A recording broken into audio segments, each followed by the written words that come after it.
Hello guys, meron tayong bagong i-unbox. Ito ay Holyland LARC M2S wireless lapel to. So tingnan natin. Ito yung nakikita. Ito bagong bagong model nila to. Kung makita niyo yung mga unang version nito, yung bilog lang. Makita mo sa mga vlogger na ginagamit nila. Ito naman tago lang. So yan, specs niya. Product name.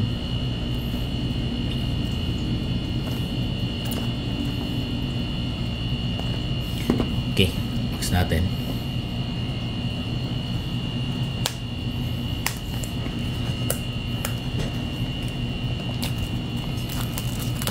Plastic pa.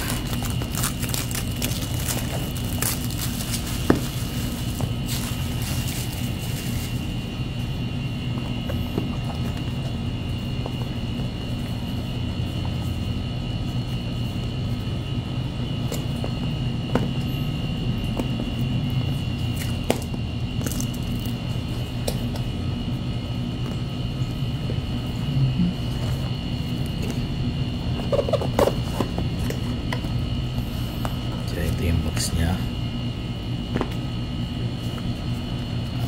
Ito meron tayong manual. Ito yung pinaka unit.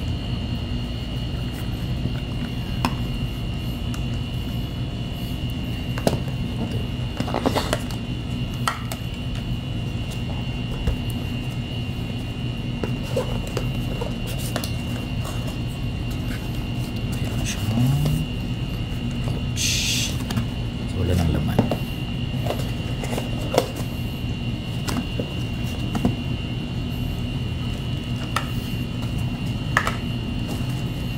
So pouch niya, nahin natin to kung ano yung laman ng pouch.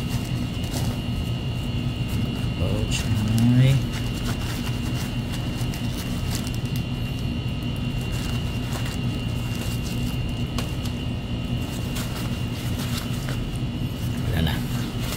so naman ng pouch, isang to para sa hangin, yung hindi masyadong maingay, pang filter to, filter na wind filter. Di ko lang tawag dito, basta yun yung nakikita nyo, mabalahibo. Tapos charger, type C na siya, type C. Tapos ano to,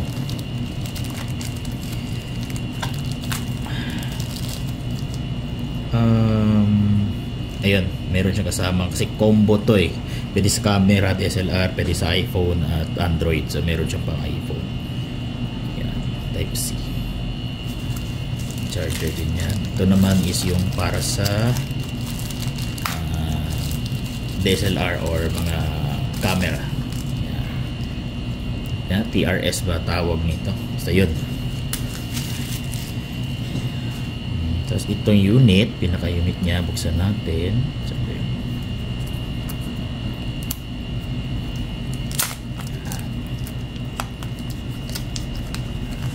baba. Ganda nga lang ko, no? Oh. Ganda. Yan parang pinaka-case niya. Dito siya charge. Yun, no? Ilaw. So ito yung receiver niya ata. Yan. Yan, ito ata yung sa volume ata to.